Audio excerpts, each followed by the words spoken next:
Bonjour à tous.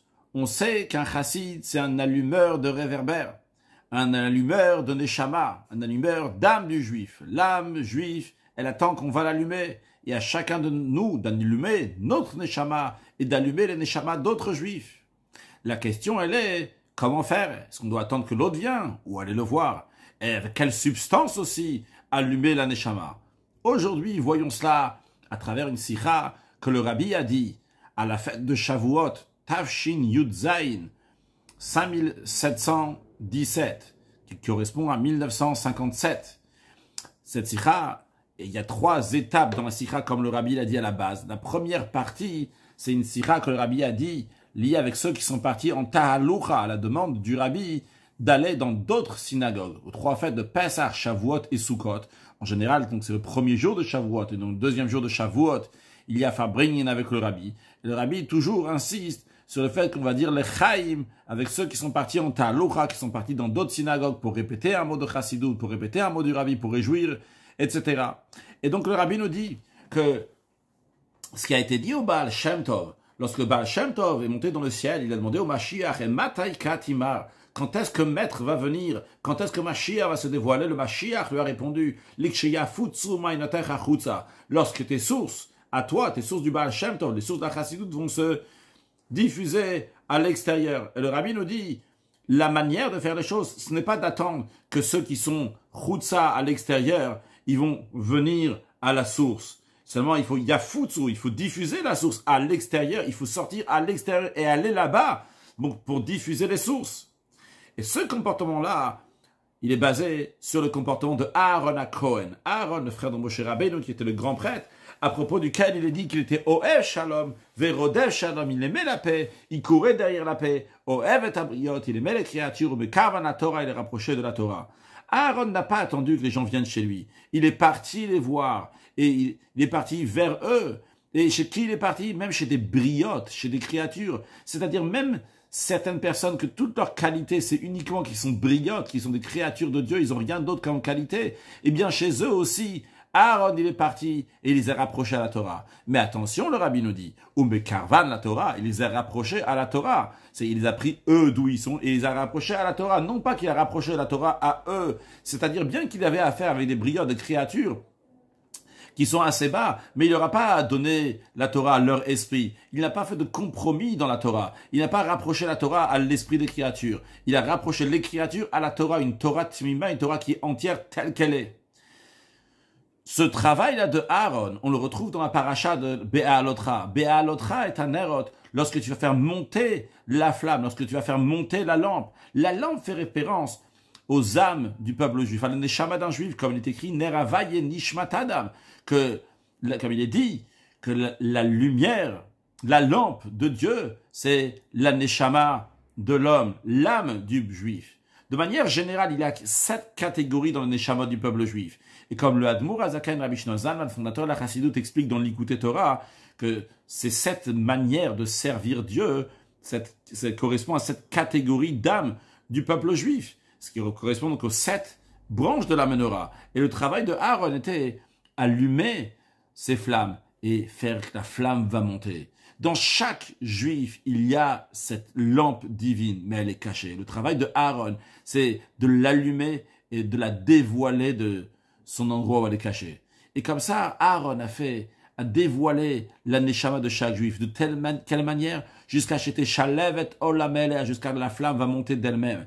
Tant que le ner availle, tant que la lampe de Dieu, la neshama du juif, elle a besoin que Aaron soit là pour l'allumer, on n'est pas encore arrivé au but. Aaron n'est pas arrivé à son but. Le travail doit être de manière que la lampe va s'allumer, de manière que la flamme va monter d'elle-même. Lorsqu'il n'y a plus besoin de rester l'allumer, elle s'allume, elle reste allumée d'elle-même.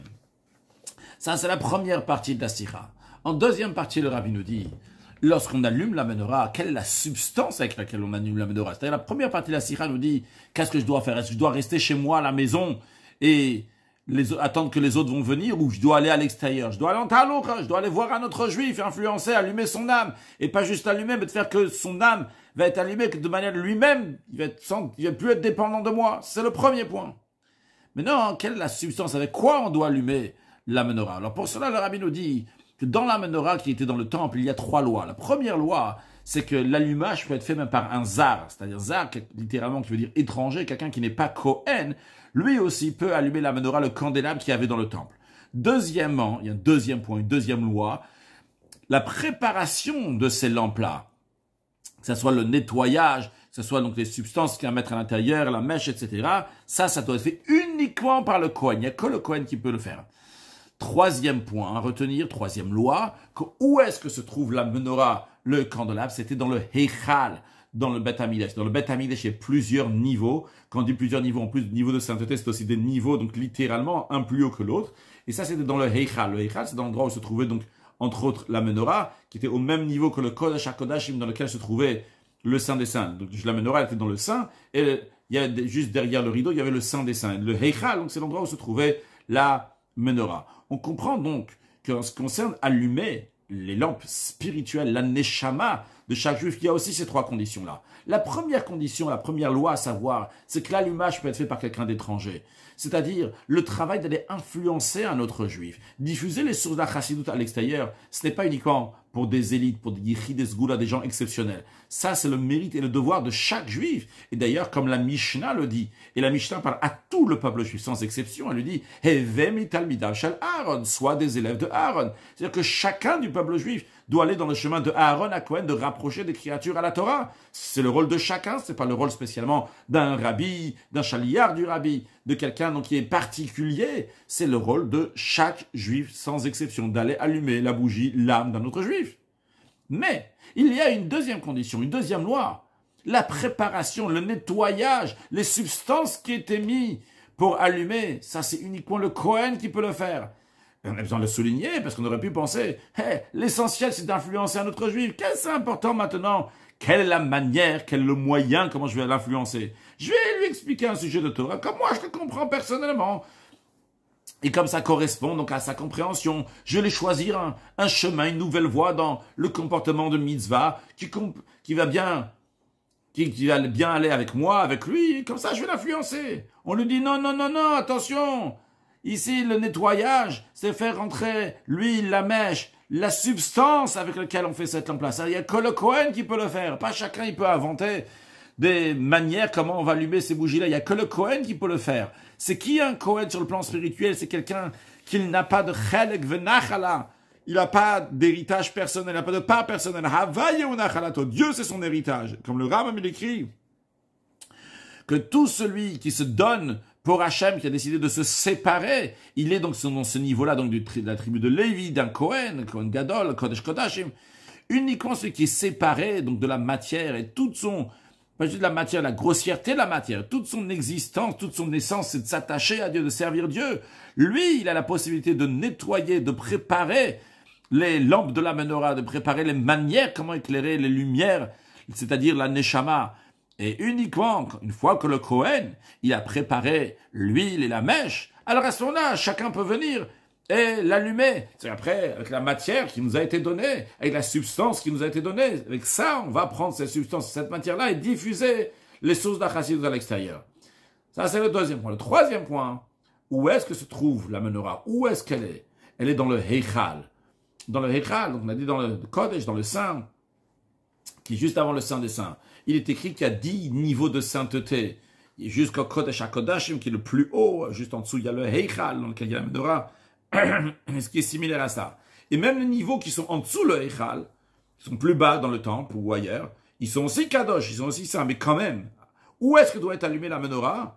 Dans le Heichal. Si quelqu'un il allumait la menorah dans un autre endroit, il allumait le candélabre, il a fait ce qu'il fallait faire, mais c'était pas l'endroit où il fallait. Pourtant, l'autre endroit aussi, il est Kadosh. S'il n'est pas aussi Kadosh, il n'est pas aussi saint que le Heichal, eh bien, il n'est pas quitte. C'est-à-dire que chaque chose, elle a son endroit où est son rôle. Et le rôle de la menorah, c'est d'éclairer où? C'est dans le Heichal, non pas dans un niveau qui est inférieur à cela.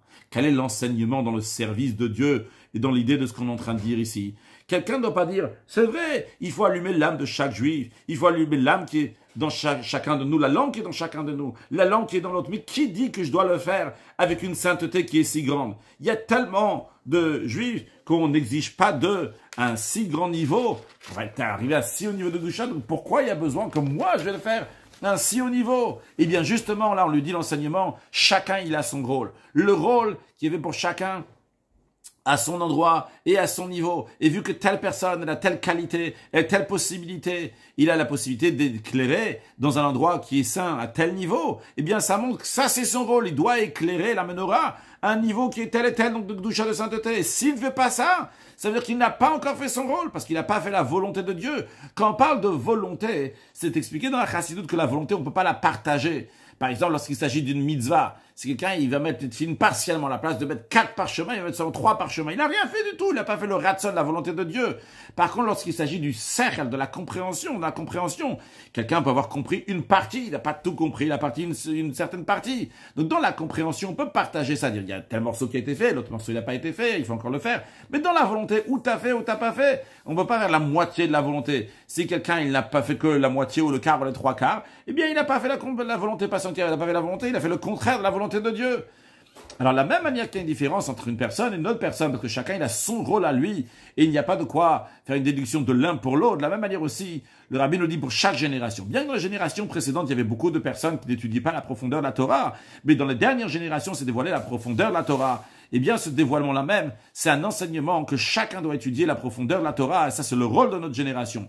Et vu que c'est interdit autrement, alors parce qu'il n'y a pas, et vu que c'est comme ça, donc c'est interdit autrement, parce que le ratson, la volonté ne peut pas être partagée. Ça, c'est la volonté d'Akadosh Baruch Hu d'avoir dévoilé cette partie de la Torah, et tout le monde doit l'étudier.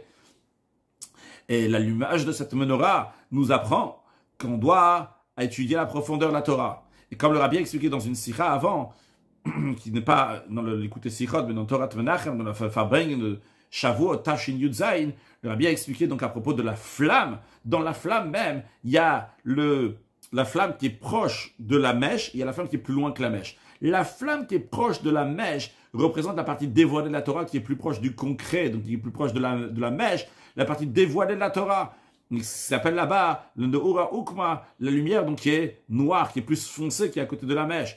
Et il y a la lumière qui est loin de la mèche. Ça, celle qui est donc plus loin, plus à l'extérieur, qui est Neor Achiva, qui est une lumière donc qui est blanche, qui est plus claire, qui représente sur la profondeur de la Torah. Eh bien, quand on allume la menorah, on ne se contente pas juste donc la partie intérieure de la mèche, évidemment, qui est à côté de la mèche, mais aussi l'autre partie, c'est-à-dire la profondeur de la Torah aussi, donc la diffuser. Et Dieu dit, le rabbi dit, que l'étude de la profondeur de la Torah va donner encore plus de force, de se renforcer sur ceux qui empêchent, toutes les choses qui peuvent empêcher, ça va rajouter de la vitalité aussi dans la partie dévoilée de la Torah et dans l'accomplissement des mitzvot. Donc le rabbi nous a dit quelle est la substance qu'il faut avoir, c'est la chassidoute, les enseignements du rabbi, qui est le Kohen Gadol de notre génération, c'est lui qui nous dit qu'est-ce qu'il faut allumer, comment il faut allumer, avec quoi il faut allumer, comment rapprocher un autre juif, et pour cela, il y a besoin aussi d'études de la chassidoute. Et la troisième partie de cette sikha, le rabbi nous dit un des sujets essentiels dans le comportement des femmes juives qui a une influence, un impact sur leurs garçons et sur leurs filles, c'est la tsniout, c'est la pudeur, comme le verset dit, kol gvuda bat melech pnima, tout l'honneur, le respect d'une fille de roi, c'est à l'intérieur, qui fait référence à la tsniout, à la pudeur. Et comme c'est ramené dans la Gemara en ce qui concerne donc la pudeur qu'avait Kimchit, donc qui était une mère de 7 Kohen Gadol à l'époque du temple. Et quand les sages ont demandé par quoi elle a mérité que tous ses enfants étaient grands prêtres, elle a dit que c'est les murs de chez elle à la maison n'ont jamais vu ses cheveux. Et par cela, donc, elle a mérité avoir 7 enfants qui étaient grands prêtres. Alors maintenant, le rabbi dit, quelqu'un aurait pu penser, ou Kim Kittel aurait pu penser, est-ce que j'ai besoin de tellement de tsniou, de pudeur pour tous mes enfants être Kohanim Gdolim, des grands prêtres? Et s'ils ne seront pas Kohen Gadol, grands prêtres, ils vont être juste des Kohanim ordinaires. Tous les juifs sont déjà saints. On dit non, c'est pas comme ça que ça marche. Dans cet esprit-là, qu'il faut aller jusqu'au bout, et si tu peux avoir des enfants qui sont Kohen Gadol, il faut que tes enfants soient Kohen Gadol, des grands prêtres, eh bien, on a cet enseignement-là de l'allumage de la menorah. La menorah, où est-ce qu'elle doit allumer? Est-ce qu'elle doit éclairer dans le Heichal? Non pas dans un niveau qui est inférieur. Si elle a la possibilité d'éclairer à un niveau qui est encore plus haut, eh bien, tu dois aller jusqu'au bout, dans l'influence sur l'autre, dans l'influence sur toi-même aussi, dans l'influence de tes enfants. En ce qui nous concerne, si la femme, elle a la possibilité d'éduquer des enfants qui vont être des grands prêtres, eh bien, ça même, c'est une preuve que ça, c'est son devoir. Et si elle ne l'a pas fait, elle n'a pas fait son devoir du tout. Et elle n'a pas fait le ratson de la volonté d'Akadosh Baruch Hu. Et dans cet esprit, le rabbi nous explique aussi qu'on va pouvoir comprendre ce qu'il dit au début de la paracha de Ba'alotra, Daber el Aaron be'alotra et tanerot. Lorsque toi, Aaron, tu vas allumer les lampes. On dit que Aaron va allumer ses lampes. Un instant, c'est pas compréhensible. L'allumage du candélabre peut être fait même par un étranger, même quelqu'un qui n'aime pas Cohen. même en ce qui concerne donc nettoyer la menorah, ça peut être fait par un Kohen ordinaire, il n'y a pas besoin d'un grand prêtre. Ici, on dit que Aaron, le grand prêtre, c'est lui qui va allumer. Pourquoi on parle de Aaron à Cohen? Eh bien ici, on nous fait comprendre que par Aaron à Cohen, qui est Cohen Gadol, qui est grand prêtre, on peut le faire. Qu'est-ce que ça veut dire? On veut dire ici, chacun a le devoir d'influencer un autre, d'allumer la bougie divine qui est dans lui, d'allumer cette lampe, cette neshama. On a expliqué que la manière comment on allume, comment on influence sur l'autre doit être au niveau du grand prêtre, pas se contenter d'un niveau qui est plus inférieur, mais le plus haut niveau. Et ça c'est le Kohen Gadol. Ça, c'est tout son sujet. Il rentre une fois par an, l'ifnaï vilifni, dans l'intérieur, dans le Saint des Saints. Dans le Saint des Saints, il n'y avait que l'arche avec l'étape de la loi à l'intérieur. C'est-à-dire, sur le plan spirituel, un Kohen Gadol, c'est quelqu'un qui n'a rien d'autre à part la Torah. Il n'y a que la Torah chez lui. Encore plus que ça, dans le Saint des Saints, il y avait les tables de la loi. Dans ces louchotes-là, la Torah, elle était gravée, pas juste écrite. Quand on écrit, on rajoute sur du parchemin, mais si c'était gravé, donc ça fait partie du etsem, de l'essence même des tables de la loi. Et ça, c'est le Kohen Gadol. Tout son sujet, c'est la Torah. C'est gravé dans lui-même. Et c'est la raison pour laquelle on dit d'Aber el Aaron, de dire à Aaron d'allumer les lampes. Le mérite et le devoir de chaque juif, c'est d'allumer, d'éclairer le ner havaïe, la neshama qui est dans chacun de nous, qui est dans l'autre aussi, par la force de Aaron, qui est le grand prêtre, et à sa manière de Aaron à Cohen. C'est-à-dire d'influencer un autre juif, pas juste qu'il va être comme un Cohen, influencer un autre juif, allumer son âme, sa neshama, elle va être comme celle du Kohen Gadol. C'est-à-dire que c'est entièrement gravé, comme les louchot qu'il y a dans le Saint des Saints. C'est gravé dans lui-même que toute son existence va être une existence de Torah. Et ce devoir-là, c'est un devoir qui est sur chacun. Parce que l'allumage, chacun peut faire l'allumage, pas spécialement le Kohen Gadol. Mais la manière comment on va faire ça, c'est d'arriver à un allumage de Kohen Gadol, le grand prêtre. Et ça, c'est dit particulièrement pour les femmes juives, duquel dépend l'éducation des garçons et des filles. Ils doivent savoir que leur comportement doit être à tel point qu'ils vont pouvoir faire grandir des Kohen Gadolim, des grands prêtres. Et comme ça, nos sages disent aussi, à propos du Kohen Gadol, Gadlé ou à Kohen Gadol Me'echav, qu'il faut le Gadlé, il faut le faire grandir, il faut le faire qu'il soit grand. C'est-à-dire, par ce tel comportement, on annule tous les empêchements dans la vie des garçons, des filles, et on est béni avec des enfants, avec la vie, la santé, la parnasse, avec largesse, littéralement, Kakadosh Baruch Hu, une grande gadlout, une grande grandeur à chacun. Donc le rabbi nous a dit que c'est le rôle de chacun de nous d'allumer des neshamot d'autres juifs, jusqu'à que leur neshama va être entièrement imprégné de divinité. Pas juste rajouter sur eux, mais toute l'existence de nous-mêmes et de notre juif va être entièrement la Torah. Que Dieu fasse que très prochainement, on va voir à nouveau Aaron à Cohen qui allume le candélabre dans le 3e temple reconstruit avec la venue de Mashiach Now. Une excellente journée.